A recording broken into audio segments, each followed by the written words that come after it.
Greetings and welcome to the latest edition of the Jacksonville Buzz. I am your host, Adrienne Houghton. Now, over the next few weeks, I will be featuring exceptional local people and businesses throughout the First Coast. Joining me today is Jude Hagin, who is a producer with Hummingbird Productions. Welcome, Jude. Well, thank you for having me. I'm delighted to be on the Buzz. You have a fascinating story. I do. Because you have produced a documentary called You Belong to Me, Sex, Race and Murder in the South. That's correct. Can you tell us, first of all, how you found out about this story and then a synopsis? I learned about the book, Ruby McCullum, Woman in the Swanee Jail, from a good friend of mine who's now deceased, Dr. Haskins, who was a University of Florida professor. He told me to read the book, and I read the book in one sitting. It was so fascinating. And quite frankly, I just didn't believe what I was reading. And so I decided that I was going to find out what really happened to Ruby McCullum and what the true story was. And so I've made a documentary, and I'm hoping to make a film out of it as well. The synopsis of the story is Ruby McCullum is an African-American woman who lived during the 40s and 50s, and she had a beautiful life with her husband, Sam. They were very involved in Bolita, which was the numbers racket of the time, sort of a prelude to the lottery. They were very wealthy. They had a beautiful home and 3 gorgeous children. And enter Dr. Leroy Adams, who decided that he wanted a piece of their action in Bolita and the fact that they were extremely successful. They had property all over 3 counties, and they were just very giving, loving people. The doctor decided that he was going to muscle in on their action, and he deliberately addicted Ruby to drugs. And she became quite dependent on him and her fix. And of course, her marriage suffered, particularly when she became pregnant and delivered a baby that, in the terms of that era, came white. And so both Ruby and her husband were very dark-skinned African Americans. And we're talking about the 40s and the 50s, so it was a completely different time. Mm. Once the baby came white, everybody knew that Ruby and the doctor had been involved, and they were the subject of a great deal of ridicule as well as gossip. She became pregnant a second time by him. By this time, she was so drug addicted and no longer herself, she got up one Sunday morning and killed him, shot him 4 times. She was put on trial for his murder.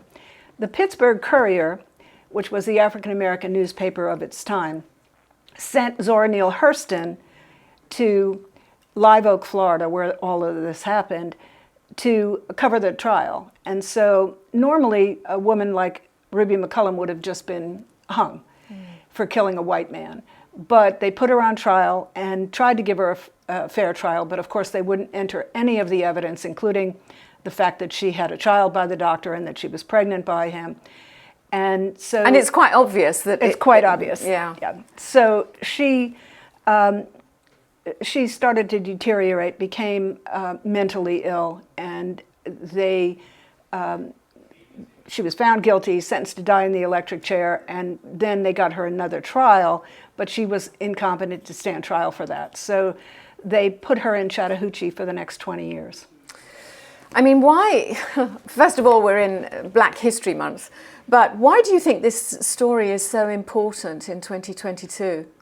Well, it was the prelude to the Me Too movement and Black Lives Matter.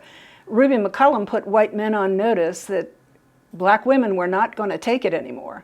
He just took her and used her. She had no recourse, really. No recourse at all. And do you think he specifically drugged her so that he could do what he wanted and when he wanted? Absolutely. He was not the sainted physician that everybody thought he was. He also was a newly elected state senator, and he had ambitions beyond being a local doctor. Right. He was doing all kinds of illegal things. He was taking care of both black and white patients, but he was doing illegal things on the side, getting money to see African-American patients. Let me stop you there because we're going to go to a trailer and then we'll come back immediately Absolutely. afterwards. We'll be right back.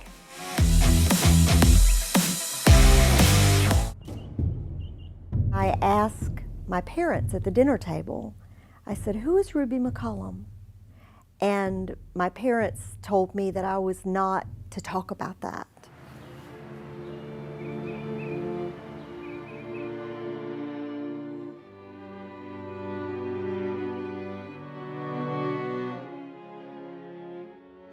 This was on a Sunday morning. I never will forget it. It's a quiet morning. White congregants are gathered in the First Methodist Church in downtown Live Oak. A doctor enters his office, Clifford Leroy Adams. Halfway across town, we have an African-American woman get into a car with two of her children, start driving over to Dr. Adams' office. Driving a blue Chrysler. That woman was Ruby McCollum. Everyone would have known who she is. She is the wealthiest African-American woman in Live Oak. She kept going back and forth looking to see if there were people in the waiting room. Then she had a concealed weapon in her pocketbook. She finally goes into the doctor's office. What happened next shook Suwannee County and Live Oak for years to come. Black women did not shoot white men. Why would she do something like that? Something must have happened that was overwhelming for her to decide and act that way. It was a shock to the community. And my mother was afraid that the KKK was going to turn this town upside and down. When Ruby McCollum murdered Dr. Adams in 1952, it opened up a sinkhole into what lies beneath the quaint, nice facade of Suwannee County. We had to face our demons.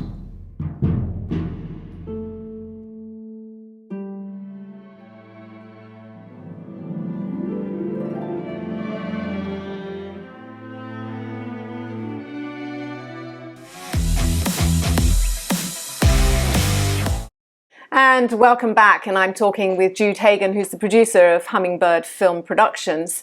And she produced You Belong to Me. And here we have it. Here we have the wonderful title of this documentary that is available for you to stream, download, rent, buy. So, Jude, this is a civil rights story, isn't it? It absolutely is, and one for the ages. It really is. Why isn't it more well known? Good question. You know, when this happened, we're talking about the late 40s and the early 50s. African Americans didn't have any vehicle. In fact, there was no coverage of this trial other than the local newspaper. And then the newspaper caught on fire, the building caught on fire, and all of the records and photographs were destroyed. There's so many things that are a little bit dodgy, really. A lot dodgy. a lot dodgy. Yeah. Now, did the McCollum family and Dr. Adams' family, did they look after the children? Did they get on? No one acknowledged the birth of Loretta, the young child that Doc Adams and Ruby McCollum made together. When Ruby shot Doc Adams, the child was whisked away to New Jersey, where she was raised, and she's now in her late 60s, and never acknowledged her father or her father's family. The McCollum family embraced her and loved her. The three surviving children of Ruby and Sam are all now deceased, but they cared about. They were raised by their family members in Marion County, Florida. So they had beautiful lives. They were wonderful people. Grew up to be very productive individuals. But this is a scandal. I mean, at the time, we're talking the 1950s. This was a terrible scandal. Did the residents of Live Oak cooperate with you with the documentary? Absolutely. Originally in the 50s and 60s and 70s, no one wanted to talk about this or that even acknowledge that it had occurred.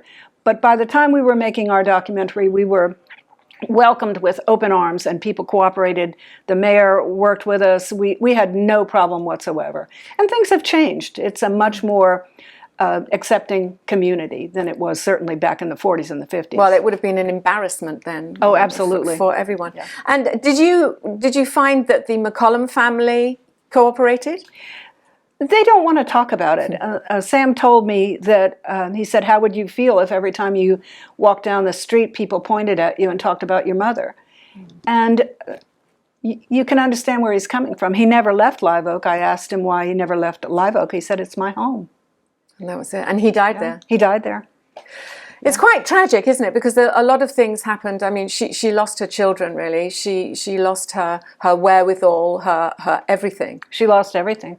Golly. I mean, it's difficult. Who actually raised the McCollum children? Relatives in Marion County. Oh, they went to live with their aunt and uncle, and they had wonderful cousins, and they were beautiful human beings. What were some of the challenges that you had creating this documentary? We didn't really have any. Once we decided that we were going to make it, we didn't have any challenges other than the fact that there is very little information out there. There's certainly no video of the trial. There's certainly no video of any of the people. We had one photograph of Doc Adams. His family didn't want to give us anything. And there were only about 3 or 4 photographs of Ruby McCollum. So it was difficult, but we were able to get people, both African Americans and white people from Live Oak, to go on camera and talk about the story. I mean, I think it's so necessary, especially now. And how can people find this? Where can they go to find this? Just go to Amazon. It's been on television. We actually have a distributor that distributes the film. We had hoped, but schools have not picked it up. We had hoped to actually teach this in university and even in high school, because it's a very important civil rights story. We've one of the educators that's in the documentary actually did a synopsis of everything that could be used in the classroom, and that has not occurred. No, I mean, it's a wonderful story to be made into a major movie. I agree. And maybe in the future we can keep our fingers crossed and hope for that. Jude, thank you so much for coming in and telling us about this. My pleasure. I think it's really important that people know. Thank you. And don't forget, if you'd like to know any more information about Hummingbird Productions or You Belong to Me, you can find it on iwannabuzz.com.